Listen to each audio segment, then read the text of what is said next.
స్వచ్ఛత అంటే నందిని. నందిని పాలు మరియు పెరుగు. Welcome to our channel. నేను రమారావి.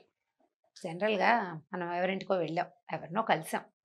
మీ పేరేంటండి, మీరు ఎక్కడ ఉంటారు, ఇలాంటివి అడుగుతారు. చాలా రేర్గా అప్పుడప్పుడు మీకేమొచ్చు ఇలాంటి ప్రశ్నలు ఎదుర్కొంటూ ఉంటాం మనం. ఎవరైనా అడిగారు అనుకుందాం, చిన్నపిల్లలనైతే బాబు ఏం చదువుతున్నావమ్మా అంటాం. లేదా ఈ ఎండాకాలపు సెలవుల్లో అయితే ఏం నేర్చుకుంటున్నావమ్మా సమ్మర్లో. ఇది కూడా మంచి ప్రశ్నే, మనం అందరం అడిగేదే పిల్లలు కనిపిస్తే. సంగీతం నేర్చుకుంటున్నావా, డ్యాన్స్ నేర్పిస్తారా, మీ పాపకి ఏం నేర్పిస్తున్నారు, మీ పాపకి ఏమొచ్చు, మా బాబుకి ఇది వచ్చు, లేకపోతే ఫలానా వాళ్ళ పాప అరంగేట్రం చేసింది. పిల్లల వరకు వ్యవహారం బాగానే ఉంటుందండి. ఎవరైనా ఈ ప్రశ్న మనని షూట్ చేశారనుకుందాం, మన్నే అడిగారు మీకేమొచ్చండి అని, వెంటనే మనం ఆలోచిస్తామా, ఠకీమని చెప్పేయగలమండి? ఆలోచించండి, ఈ ప్రశ్నని అసలు మనం ఎదుర్కోగలమా? నీకేం వచ్చు అని అడిగితే ఒక 25-30 ఏళ్ళు వయసు నుంచి 50-60 ఏళ్ళ వయసు దాకా ఉన్న ఆడవాళ్ళు కానీ మగవాళ్ళు కానీ ఏం సమాధానం చెప్తారు? ఇమీడియట్గా చెప్పగలమా? ఇప్పుడు దీనికి అసలు నాకేం వచ్చు అని మనం ఆలోచించుకోవాలి. ఈ ఏం వచ్చు అనే ప్రశ్నకి ముందు నేనెవరు అనే ప్రశ్న ఒకటి చాలా పెద్ద ప్రశ్న. నేనెవరు అంటే, నేనెవరు అనగానే ఆత్మ, జీవాత్మ, పరమాత్మ, బ్రహ్మాండము, బోల్డ్ అని ఉన్నాయండి. చాలా ఉన్నాయి బోల్డ్. ఆ బోల్డ్లోకి మనం వెళ్ళొద్దు, ఆ వద్దు మనకి, తర్వాత మాట్లాడుకుందాం ఇంకొంచెం ముందుకెళ్ళాక. అసలు మనకేం వచ్చు ముందు మనకి తెలుసా? మనకేమొచ్చో, ఏమేమి వచ్చు జనరల్గా. ఇప్పుడు నాబోటి వాళ్ళ సంగతి తీసుకోండి, ఏదో కాస్త కుట్టడం వచ్చు, కొంచెం ఎంబ్రాయిడరీ లాంటివి కొద్దిగా 1-2 చిన్నవి ఓకే వచ్చు, కాస్త ఏదైనా నిట్టింగు, స్వెటర్ అల్లటం మొదలు పెట్టడం వచ్చు, ఎండ్ చేయటం రాదు, వైర్ బుట్ట అది కూడా వచ్చు, మొదలు పెట్టవే, తర్వాత చివరికి రాదు, చివరికి మా పెద్దక్కయ్య కావాలి నాకు. చాలా పనులకి ఇంతే. వంట వచ్చు, అది కూడా చెప్తాం. ఇంతేనా? ఇవేనా? పోనీ చదువుకున్న వాళ్ళు, బాగా చదువుకున్న వాళ్ళు అనుకోండి, వాళ్ళు కంప్యూటర్లు సాఫ్ట్వేర్లు అయితే సి వచ్చండి, ఇంకో ఎం వచ్చండి, ఎఫ్ వచ్చండి, ఎల్ వచ్చండి చెప్పుకుంటారు. మామూలు వాళ్ళు ఏం చెప్తాం? క్రోషియా అల్లడం వచ్చంటాము, నాకు అది వచ్చంటాం, ఇది వచ్చంటాం. కానీ నాకు పుస్తకాలు చదవటం వచ్చు, నాకు హాయిగా ఉండటం వచ్చు, నాకు బ్రతకటం వచ్చు అని చెప్పగలమా మనం? అది వచ్చో రాదో మనకే డౌటు, బోల్డ్ అంతా చాలా డౌట్లు ఉంటాయి మనకి. అయితే ముందు మనని మనం తెలుసుకోవాలి. నాకేం వచ్చు, నాకేం తెలుసు, నాకు వచ్చిన దాంతో నాతోటి నేను హాయిగా ఉన్నానా లేదా, నాకు వచ్చిన దాన్ని నేను చక్కగా ప్రదర్శించగలుగుతున్నానా లేదా అనేది ప్రశ్నించుకోవాల్సిన విషయమే డెఫినెట్గా. ఎవరైనా అడిగేదాకా మనకు తెలీదు. అసలు ఇలాంటి ప్రశ్న ఒకటి ఉంటుందండి. ఇప్పుడు మిమ్మల్ని అడుగుతారా ఎవరైనా అంటే, నన్ను ఎవరు అడగరు, మీకేం వచ్చండి అని అడగరు. కాకపోతే నేను ఏ ఇంటర్వ్యూకో వెళ్ళాను అనుకోండి, ఊరికే వాకిన్ ఇంటర్వ్యూ, మీకేం వచ్చండి అంటే అని ఆలోచించాలి గాల్లోకి చూస్తూ. కాబట్టి ముందు మనని మనం తెలుసుకోవాలి. ఎలాగో చూడండి, ఒక చిన్న పిట్టకథ చెప్పుకుందాం. చాలా కాలం క్రితమట ఒక మేకల మందం తోలుకుని ఒక వేటగాడు అడవికి తీసుకెళ్తే ఏమైంది, ఒక పులి మేకల మందలోకి చొరబడేసరికల్లా ఈవిడేం చేశాడు, దూరం నుంచి చూసి మేకల మందలోకి చొరబడినటువంటి పులిని కొట్టేస్తే పాపం ఆ పులి అప్పుడే ఈనడానికి సిద్ధంగా ఉంది. ఆకలిగొని వచ్చిందో స్థలం కోసం వచ్చిందో అది పాపం. పులేమో చచ్చిపోయింది. ఆ అదురుకి అది ఈనేసి దాని కూన అక్కడ పడిపోయింది ఆ మేకల మంద మధ్యలో. ఈ పులి పిల్లలు ఏముంది, ఏవైనా జంతువుల పిల్లలు పుట్టగానే ఆహారానికి వెతుకుతాయి. అది ఇటు తిరిగి ఓ మేక పొదుగులో తలదూర్చి పాలు తాగటం మొదలుపెట్టింది పులిపిల్ల. క్రమంగా మేకల మందలో స్థిరపడిపోయింది. చిన్న పిల్ల, అది పులిపిల్లని మేకలకి పెద్దగా తెలీదు. పిల్లలతో పాటు అది కూడా నోరు జాపి పాలు తాగేస్తోంది. సరే ఊరుకున్నాయి. ఈ వేటగాడు కూడా పెద్దగా పట్టించుకోవాలి. క్రమంగా ఈ పులిపిల్లకి మేకల మందలో ఉండి మేకల దగ్గర పాలు తాగటము, తర్వాత మేకల్లాగా గడ్డి తింటాము, మేకల్లాగా మేమే అంటాము. ఆ తర్వాత ఏమో మేకలు ఎవరినైనా చూడగానే, కొంచెం మనుషులను చూడగానే అదరటము, ఏదైనా హడావిడిగా రాగానే మేకలు బెదిరిపోతుంటాయి, ఎగిరి దూకి దాని మీద ఎక్కి దాని నుంచి దూకేసి అలా చేస్తాయి. ఈ విద్యలన్నీ నేర్చుకుని మేకల మందలోనే ఉంది. అయితే దానికి సహజసిద్ధంగా దాని పుటక్కి కావలసిన ఆహారం కాకపోవటం వల్ల కాస్త బక్కగా ఉండేది, డొక్కుగా. అది పులుల్లాగా బలిసి బరువుగా నడుస్తుంటే అలాంటివి ఏం లేవు జెస్చర్స్ దాని దగ్గర. మేక జెస్చర్సే ఉన్నాయి, మేక లాంటి కదలికలు, మేక లాంటి వేషాలే ఉన్నాయి. కొన్నాళ్ళు ఇలా ఉన్నాక వేటగాడు మేకల మందని అడవిలోకి వదిలేసేవాడు, అన్నీ పోయి కొండ మీద మేయటానికి వెళ్తుండేవి. ఒకరోజు ఒక పులి ఎదురైంది ఈ మేకల మందకి. మేకలన్నీ అని పరిగెత్తాయి. ఈ పులి వాటి వెనకాల పడింది. ఒక 5 నిమిషాలు పరిగెత్తాక పులికి అర్థమైంది ఈ మేకల మందలో తనబోటిదే ఒక జీవి ఉంది అని తెలిసింది దానికి అర్థమైంది. అక్కడి నుంచి దాని వెనకాల పడింది. పులిపిల్ల మేకల్లో ఎందుకుందో అర్థం కాల. అది కాస్త బక్కగా ఉంది కానీ చారలు, దాని కాళ్ళు, దాని పంజాలు ఎక్కడికి పోతాయి, దాని తోక అన్నీ దాని దగ్గరే ఉన్నాయి. కాకపోతే అది మేకలాంటి వేషం వేస్తుంది అంతే. అని పరిగెత్తింది. పరిగెత్తాక ఈ పులి మేక ఉంది కదా మన చిన్న పిల్ల, ఇది పరిగెత్తేసింది. భయంతో మే మే మే అని అరుస్తుంటే ఈ పెద్ద పులికి అర్థం కాల. ఇదేమిటిది గాండ్రు మనకుండా మే మే అంటుంది, దీని సంగతి ఏమిటో చూడాలని దాని వెనకాలే పరిగెత్తి చివరికి పట్టుకునేసరికల్లా ఈ మే అని అరుస్తూ అది గింజుకుంటోంది. అచ్చు మేక గింజుకున్నట్టే.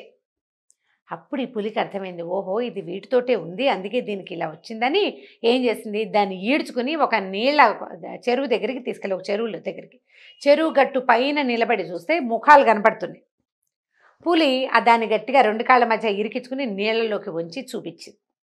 చూస్తే ఆ మేకపిల్లకి, ఆ పులి మేకకి అర్థమైంది ఈ తనని పట్టుకున్నది తన బోటిదే అని అర్థమైంది. తను వాటిలాగా లేను, వీటిలాగా ఉన్నాను అని తెలిసేసరికల్లా అది కొంచెం సర్దుకుంది. క్రమంగా ఏం చేసింది, పులి దానికి మాంసం రుచి చూపించింది. మొదట్లో గడ్డి తినడానికి అలవాటు పడ్డ మేక మాంసం తినడానికి ఇష్టపడలేదు. క్రమంగా అలవాటైంది. ఆ తర్వాత పులులతో కలిసి తిరగటం మొదలుపెట్టి తన శరీరానికి, తన సత్తువుకి, తన బలానికి సరిపడా ఆహారాన్ని దాన్ని తీసుకోవటం మొదలుపెట్టింది. అది తనని తను తెలుసుకుంది కదా. చూడండి కథ ఎంత బాగుందో. దీన్ని మనం చాలా విషయాల్లో వాడుకోవచ్చు. ఈ కథని పిల్లలకి సరదాగా చెప్పండి, బాగుంటుంది. ఫ్రెండ్స్కి చెప్పండి, ఇంకా సరదాగా ఉంటుంది. ముందు మీరు ఈ కథని తెలుసుకోండి. మిమ్మల్ని మీరు తెలుసుకోవాలి ప్రతివాడును. ఇది ఎక్కడి నుంచి స్టార్ట్ చేస్తాము, చాలా చిన్నప్పటి నుంచి. 9th 10th క్లాసులో మ్యాథ్స్లో బాగా మార్కులు వచ్చేస్తే మన పిల్లాడు మ్యాథ్స్ వాడు, వీడు ఇంజనీర్ అయిపోతాడు, లేదా ఇంకోటి ఏమిటో అకౌంటెంట్ అయిపోతాడని ఇంటర్మీడియట్లో ఎంపీసీ ఇప్పించామనుకోండి. 10th దాకా స్పూన్ ఫీడింగ్ వల్ల మ్యాథ్స్ 98, 97, 92 మార్కులు వచ్చే పిల్లాడు ఇంటర్మీడియట్లో స్పూన్ ఫీడింగ్ తగ్గిపోయేసరికి మార్కులు పెద్దగా రావు. మనం ఎంపీసీలో పెట్టేశాం, వాడు చేయలేకపోవచ్చు. వాడికి తనకి మ్యాథ్స్ బాగా రావని, తను జస్ట్ ప్రాక్టీస్ వల్లే మార్కులు వస్తున్నాయని వాడు మీకు చెప్పలేకపోతాడు. వాడు కాకపోతే అది కూడా అమ్మాయిలేనాను సైన్స్ మీలో మార్కులు బాగా వస్తే మా పిల్ల సైన్స్ డాక్టర్ అయిపోవాలి. నేను చిన్నప్పుడు డాక్టర్ అవుదాం అనుకున్నాను, కాబట్టి మా పిల్లని డాక్టర్ చేసేయాల్సిందే. నేను అవలేకపోయాను, నేను హౌస్ వైఫ్గా ఉండిపోయాను. ఇప్పుడు నాకు అవకాశం ఉంది, మా పిల్ల నాకు ఒకటి దొరికింది, ఒక పోతూ, దీన్ని బాగా సవరదీసి దాన్ని యుద్ధానికి రెడీ చేయాలని మనం రెడీ చేసేస్తూ ఉంటాం. మన ఎబిలిటీస్ మనం తెలుసుకోవటం కనుక మొదలు పెట్టామా, పిల్లల ఎబిలిటీస్ మనకు అర్థమవుతాయి. పాయింట్ కదా. ఆలోచించండి దీని మీద. మొట్టమొదట మనం ఎక్కడ ఫెయిల్ అవుతున్నాం, ఎక్కడ సక్సెస్ అవుతున్నాం, మనకి ఏది బాగా వచ్చు. జనరల్గా మనకు తెలుసు వంకాయ కూర మనకు బాగా వచ్చు, మనం పాయసం చేస్తే జనాలు లొట్టలు వేసుకుని తినేస్తారు. మనం అదేదో చేస్తాం, మనకి పానీపూరి చేయటం వచ్చు, మనకి ఇల్లు సర్దుకోవటం వచ్చు, మనకు చక్కగా తయారవటం వచ్చు, మనకి పిల్లల్ని హ్యాండిల్ చేయటం వచ్చు, ఫ్రెండ్స్తో చక్కగా పార్టీస్ అరేంజ్ చేయటం. ఇవి చాలామంది చేస్తారు కదండి. గ్రూప్ డిస్కషన్స్లో ఒకళ్ళు హైలైట్గా ఉంటారు. 4 ఫ్రెండ్స్ కలిసి మాట్లాడుకుంటున్నాం అనుకోండి, అన్నీ నేను అరేంజ్ చేయగలను అని చెప్పగలిగే వాళ్ళు ఉంటారు. వాళ్ళకి తెలుసు వాళ్ళ సంగతి. ఇది ఒట్టిగా వింటారు చూడండి, వాళ్ళకి ఇది కావాలి. మనకేం తెలుసో, మనకేం వచ్చో దాన్ని మొదట పదును పెట్టండి. దానివల్ల మీ జీవితంలో మార్పు సంభవిస్తుంది.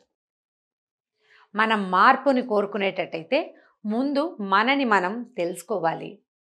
అప్పుడు మనని మనం సరిగ్గా తెలుసుకున్నాం అనుకోండి, మన ప్లస్లు మైనస్లు మనకు అర్థమవుతాయి. ప్లస్ అండ్ మైనస్ అర్థమైతేనే మనం ఎక్కడ ఫెయిల్ అవుతున్నాము, ఎక్కడ సక్సెస్ అవుతున్నాము, అసలు మనం ఎక్కడ మారాలి, ఏది మార్చుకుంటే మనం జీవితంలో అందరితో పాటు, మన వాళ్ళతో పాటు, మిగిలిన సక్సెస్ అయిన పీపుల్ మన ఫ్యామిలీలో, మన గ్రూప్లో, మన సర్కిల్స్లో వాళ్ళలాగా ఉండగలుగుతాము. అబ్బే మనకు అవేం వద్దండి అంటే ఇక ప్రశ్నే లేదు. మనకి కావాలనుకున్నప్పుడే ఇది, మనం గెలవాలనుకుంటేనే ఈ ఆలోచన. కొంతమంది సాదా సీదాగా సింపుల్గా అసలు ఏ ప్రత్యేకతలు లేనట్టుగా పక్కింటి అమ్మాయిలాగా కనపడి, లేదా పక్కింటి కుర్రాడిలాగా కనపడే పిల్లలు హీరోయిన్లుగా, మోడల్స్గా చాలా ప్రఖ్యాతి పొందారు ఇవాళ రేపు. వాళ్ళు క్యాజువల్గా పక్కింటి వాళ్ళలా కనిపిస్తారు, కానీ వాళ్ళ ఎబిలిటీని వాళ్ళు ప్రూవ్ చేసుకోగలిగారు. వాళ్ళకి అవకాశము రావాలి, వాళ్ళు స్ట్రగుల్ అయ్యాకే అవకాశాలు వచ్చాయండి. ప్రతి వాళ్ళకి జస్ట్ లైక్ దట్ చెట్టు నుంచి జామ పండు కోసుకున్నంత సింపుల్గా జీవితం ఇవ్వదు. వీళ్ళు చాలాసేపు తిరిగి చాలా చెట్లకి కింద పడి దెబ్బలు కొట్టుకుని అక్కడ ఇక్కడ గీసిపోయాక ఎక్కడో చిటారు కొమ్మనున్న ఆ మిఠాయి పొట్లం వాళ్ళకి దొరికి ఉండొచ్చు. మనకు కూడా అంతే, అంత సక్సెస్ కాదు, వాళ్ళ లెవెల్ ఆఫ్ సక్సెస్ కాదు, మన లెవెల్స్లో మనం సక్సెస్ అవటం. నువ్వు ఇది బాగా చేసావు అని అనిపించుకోవటం, నేను బాగా చేశాను అని నేను అనుకోవటం, నేను సంతోషించడం. డెఫినెట్గా ప్రతి వ్యక్తికి ఇది కావాలండి. ముందు మన ఎబిలిటీస్ తెలుసుకుంటే దీనివల్ల మనకి ఇంకొక ప్లస్ పాయింట్ ఉందండి. మనం పిల్లల తల్లులం గనక అయితే, లేదా మన హస్బెండ్కి హెల్ప్ చేసే మనస్తత్వం కనుక మనకు ఉంటే వాళ్ళ ఎబిలిటీస్ని మనం గుర్తించగలుగుతాం. వాళ్ళ వల్ల ఇది అవుతుంది, ఇది అవ్వదు, ఏదవుతుందో అందులో ముందుకు తోయచ్చు. ముందు మనల్ని మనం అర్థం చేసుకోవాలిగా. పెద్ద రకం కాదు, చిన్న రకమే. అసలు నేను 10th క్లాసే చదివాను, పోనీ 9th క్లాసే సడన్గా పెళ్లి చేసేశారు. మా ఇంట్లో అలాగే ఏదో మేనమావకి ఇచ్చారు, మేనబావకి ఇచ్చారు, ఇంట్లోనే ఉన్నాం, పిల్లలు పెద్దవాళ్ళు అయిపోయారు.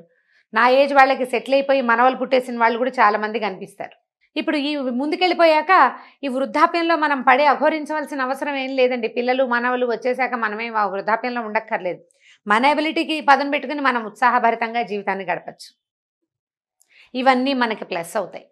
ఈ రోజుల్లో ఇప్పుడు ఇది చాలా అవసరం అండి. ఎందుకు చెప్తున్నానంటే, ఇది మన ఇంకొక చిన్న మాట చెప్పి ముగించేద్దాం.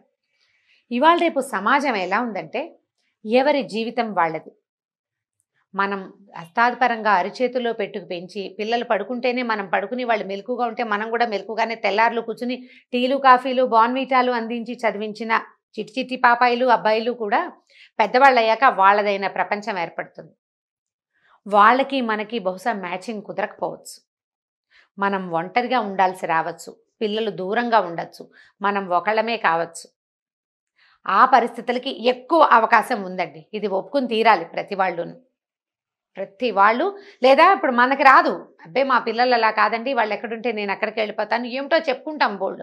రేపేం జరుగుతుందో మనకు తెలియదు కదా. కాబట్టి ముందు మిమ్మల్ని మీరు తెలుసుకోండి. ఎవరు లేకపోయినా, మనకి తోడు లేకపోయినా, మనం ఒంటరిగా ఉన్నా నా ఎబిలిటీ తోటి.